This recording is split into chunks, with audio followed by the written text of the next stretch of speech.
Ontem nós estamos no lacconcursos.com.br, a gente está conversando sobre direito constitucional e a nossa aula de hoje é sobre ordem social, meio ambiente. Exatamente, ordem social, meio ambiente. E a gente encontra esse assunto aqui no artigo 225 da Constituição Federal, onde a gente conhece princípios aplicados ao meio ambiente e regras de proteção ambiental. Olha só, o artigo 225 da Constituição tem a seguinte redação: todos têm direito ao ambiente ecologicamente equilibrado, bem de uso comum do povo, essencial à sadia qualidade de vida, impondo-se ao poder público e à coletividade o dever de defendê-lo e preservá-lo para as presentes e futuras gerações. Eu quero que você destaque no seu material, com aquela canetinha amarela, que o ambiente é um bem de uso comum do povo. Ou seja, o ambiente não pertence a um ou ao outro, pertence ao povo. Né? É um bem de uso comum do povo. Cabeça, mas ele está falando que é de uso e não que é de propriedade. Toda a questão ambiental, ela pertence ao povo, o interesse é popular, a titularidade é do povo. Não existe um dono do meio ambiente. Quer dizer, existe um Deus, ele que manda em tudo, né? Ele que é o cara. Mas fora isso, para nós, no direito constitucional, no direito ambiental, no direito administrativo, no direito civil, o ambiente não tem proprietário, não tem titular, porque ele pertence ao povo. Ele é um bem de uso e titulação popular. Todos são um pouco donos do ambiente. Impondo-se ao poder público e à coletividade o dever. Não é uma opção, não é facultativo, é um dever de defendê-lo e preservá-lo para as presentes e futuras gerações. Caramba, cabeça, eu tenho que trabalhar agora na proteção ambiental para mim, para o meu filho, para o meu neto? Exatamente. E aqui a gente discute até em direito o seguinte, que a gente está criando direitos para pessoas que nem existem. Meu neto não existe, minha neta não existe. E eu já tenho que garantir a essas futuras gerações um meio ambiente ou um ambiente ecologicamente equilibrado para garantir manutenção à sadia qualidade de vida. Né? Trata-se de direito humano fundamental de terceira geração ou terceira dimensão, como vocês quiserem. Destinatários, gerações atuais ou futuras, pessoas físicas, jurídicas e o próprio poder público. A questão ambiental é muito bacana, né? Tanto que existem diversos julgamentos do Supremo Tribunal Federal sobre ela. Né? A perfeita compatibilidade entre meio ambiente e terras indígenas, ainda que estas envolvam áreas de conservação e preservação ambiental. Essa compatibilidade é o que autoriza a dupla afetação sob a administração do competente órgão de defesa ambiental. O que é isso aqui? Dupla afetação de terras indígenas. Dupla afetação de terras indígenas. Afetação 1. Indígenas. Afetação 2. Ambiente. Isso é uma questão muito interessante, porque as terras indígenas elas se transformaram hoje em grandes parques, grandes gigantescos parques ambientais. Pelos mapas, pelas fotos de satélite, a gente verifica que onde tem terra indígena o ambiente está preservado, ao redor dela é tudo destruído. Tudo destruído. Isso é extremamente interessante. Aí o Supremo, para variar, veio com uma decisão que diz o seguinte: também é compatível a exploração econômica.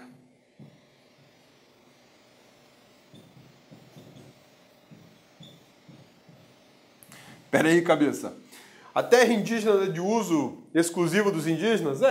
E ela tem uma dupla afetação, tanto a proteção da cultura indígena quanto a proteção ambiental. E aí o STF vem e diz o seguinte: também pode rolar uma exploração econômica lá. Incongruente, né?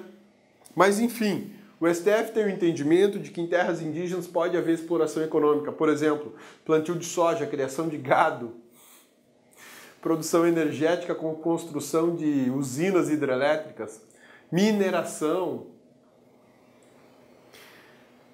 O conceito de terra indígena e o conceito de proteção ambiental afastam por si só a ideia da exploração. Quando eu fixo uma terra indígena e fixo uma terra de proteção ambiental, o que eu menos quero é a exploração econômica sobre ela. E aí o conceito ele é subvertido para atender ao interesse econômico. Só que quem deu essa decisão não se deu conta de que a Constituição estabelece entre os princípios econômicos de preservação ambiental, preservação cultural, preservação do ser humano.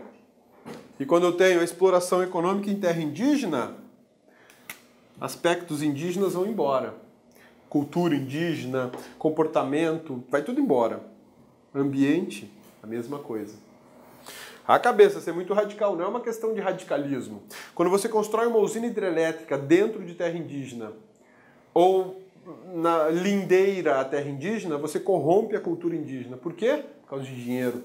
E quando você coloca dinheiro na mão dos indígenas, infelizmente, não é um bom negócio. Salvo algumas exceções.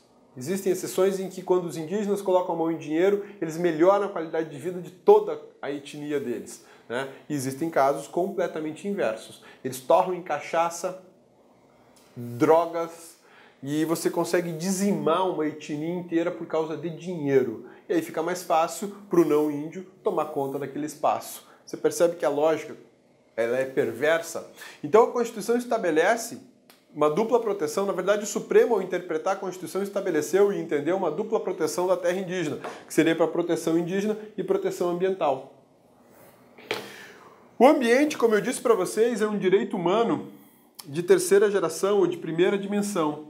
Então é bem bacana a gente entender o seguinte: primeira dimensão ou primeira geração, direitos civis ou políticos. Segunda dimensão ou geração, direitos sociais. Terceira dimensão, direito ambiental, direito do consumidor, aparece aqui. E aí eu tenho uma quarta dimensão ou quarta geração, né, envolvendo genética, ciência e tecnologia, que seria um direito humano de você, por exemplo, produzir mutações genéticas para salvar a humanidade de alguma doença, garantir a clonagem de seres. Né? Então, é uma questão bem delicada e polêmica de se discutir, mas é abrangida pela própria Constituição. Ah, outra coisa, percebam que essa flecha foi feita assim, não foi à toa. Isso aqui é para mostrar uma evolução dos direitos humanos na história universal e na história constitucional. Acontece que todos eles estão aqui na tela, percebe isso?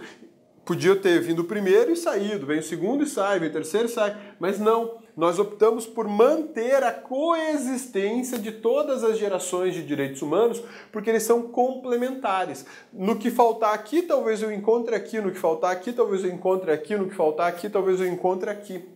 Essa complementariedade entre os direitos humanos é fundamental para que exista um sistema harmônico de proteção completa, integral. Responsabilidades ambientais do poder público. Preservar e restaurar processos ecológicos essenciais e promover o manejo ecológico das espécies e ecossistemas. Preservar a diversidade e a integridade do patrimônio genético do país e fiscalizar entidades dedicadas à pesquisa e manipulação de material genético. Definir, em todas as unidades da Federação, espaços, territórios e seus componentes a serem especialmente protegidos, sendo a alteração e a supressão permitidos somente através de lei. Vedar a qualquer utilização que comprometa a integridade dos atributos que justifiquem a proteção. Marque essa palavra, essa expressão aqui, unidades da Federação. Unidades da Federação são quem? Estados-membros e Distrito Federal e os municípios. Né? Todas as unidades da Federação devem definir espaços territoriais e seus componentes a serem especialmente protegidos. É por isso que as unidades da Federação têm que proteger por meio de parques. Exatamente, proteger por meio de parques determinada área. Eu sou de Pato Branco, vivi boa parte da minha vida em Pato Branco, muito feliz, por sinal. Eu fui. Agora as pessoas de lá não foram, porque eu aprontava demais. Com base nesse dispositivo constitucional, Pato Branco está implementando um dos seus primeiros parques, se não o primeiro parque ambiental da cidade. Uma obra lindíssima. E a profunda preocupação daquela cidade é isso aqui, proteção ambiental. Cuiabá, por exemplo, tem belíssimos parques. A preocupação original era promoção ambiental. Curitiba, mesma coisa. São Paulo, Rio de Janeiro. Esse texto da Constituição permite que os municípios e estados definam áreas de proteção especial ambiental por alguma razão, ou porque tem uma árvore que está em extinção, ou porque é o ambiente de algum animal em extinção, ou porque é um local para a população ter contato com a natureza e entender o quanto ela é importante na vida de cada um de nós. Ainda é dever do poder público, né? Exigir na forma da lei para a instalação de obra ou atividade potencialmente causadora de significativa degradação do meio ambiente, estudo prévio de impacto ambiental a que se dará publicidade. Determinados empreendimentos eles não podem ser realizados apenas pela força do capital financeiro de quem está por trás do empreendimento. Eles precisam de uma autorização administrativa para acontecer. O que quer dizer isso, autorização administrativa para acontecer? Uma usina hidrelétrica. Eu não posso implantar uma usina hidrelétrica sem ter uma licença de implantação. Eu não posso fazer funcionar uma usina hidrelétrica sem ter uma licença de operação.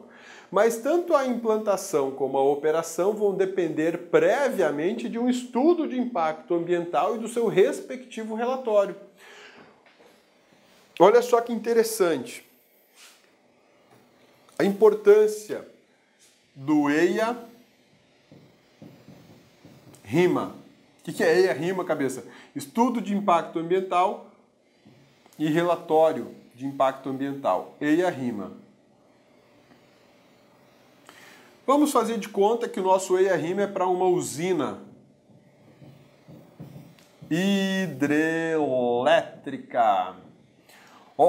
Cabeça, tá errado. O que tá errado, meu amigão? Não é hidrelétrica, hidroelétrica, não, cabeçudo, é hidrelétrica, não tem hidroelétrica, tá? Vai procurar o dicionário lá, hidroelétrica. Cabeça, calma, não, vai lá olhar no dicionário, é hidrelétrica. Ou hidroelétrica é uma água eletrizada, tá bom? Vamos lá. Uma usina hidrelétrica vai ser construída. O que o EIA-RIMA vai observar?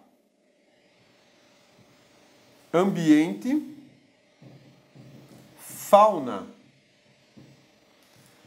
ambiente, flora, ambiente, social,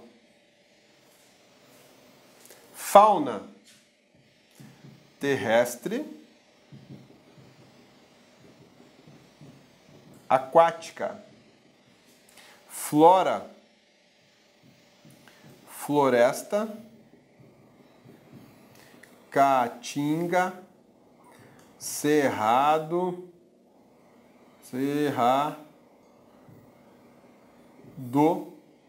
e cidade. Social, urbana, rural, indígena. Para construir a usina, o estudo de impacto ambiental vai ter que observar tudo isso. Qual é o impacto na fauna terrestre? Qual é o impacto na fauna aquática? O impacto na fauna terrestre é que o lago a ser construído vai extinguir com um peixe de correnteza. Desculpe, a fauna terrestre, o lago que vai ser constituído, vai extinguir com animais daquela região, porque eles não vão ficar no meio da água, eles vão fugir dali, ou vão morrer afogados. A fauna aquática, onde eu tinha rio de corredeira, agora eu tenho rio de água parada, muda o tipo de peixe. Mudando o tipo de peixe, talvez o predador daquele peixe desapareça. E aquele predador desaparecendo, talvez o peixe que não tem predador natural se prolifere de tal forma a gerar um desequilíbrio na fauna e na flora aquática também, porque a gente tem aquática, não coube aqui, né? Floresta, que vai ficar inundada. Determinados animais não vão conseguir procriar porque eles só conseguem procriar naquele local, porque naquele local existe um tipo de alimento que não tem na região. Percebe? Ah, cabeça, eu estou preocupado com os animais, eu quero energia elétrica na minha casa, beleza? Você quer energia elétrica na sua casa, você vai ter. E com certeza vai ter energia elétrica para ligar um aparelhinho para matar pernilongo, né? Por que isso? Porque o pernilongo que estava nessa região aqui, agora ele não tem mais do que se alimentar. Então ele teve que se deslocar dali. Quando ele se desloca, algum outro animal morre. E quando esse outro animal morre por ausência de alimentação, de comer pernilongo, mosquito e esse tipo de inseto, o predador dele vai procurar outro tipo de caça, outro tipo de alimento. E vai se aproximar de onde? Das cidades. E de repente na sua casa aparece mosquito, aparece rato gigante, aparece cobra, aparece macaquinho, porque eles perderam o local onde eles viviam. Então eles estão migrando para um outro local onde tenha alimento e condição para eles. Olá, meus amigos, minhas amigas. E aí, gostou da aula do professor? Professor top de linha. Eu, professor Luiz Antônio de Carvalho, estou aqui para fazer um convite muito especial. Convido vocês a conhecer a nossa metodologia, conhecer o nosso curso super completo e atualizado, com os melhores professores do mercado aqui do Lá Concurso, o curso para o Tribunal Regional Eleitoral do Rio de Janeiro. Aqui, nós temos aqui o melhor custo-benefício. Nesse curso nosso custa apenas 10 parcelinhas aí de R$20. Você vai ter direito aí a assistir o restante dessa videoaula e muito mais. Esse curso nós temos hoje já disponível aí em torno de 270 videoaulas com esse padrão de qualidade que vocês acabaram de assistir. Tá certo, meus amigos? Já esquecendo, você quer esse material de apoio do professor? Então você pode fazer o download gratuitamente, clique no link aqui embaixo, clique lá, faz um cadastrozinho, você vai poder baixar esse material de apoio de forma gratuita aqui do Lá Concurso. Tá certo, meus amigos? Então espero vocês aqui do Lá. Forte abraço, fique com Deus. Tchau, tchau. Clique lá.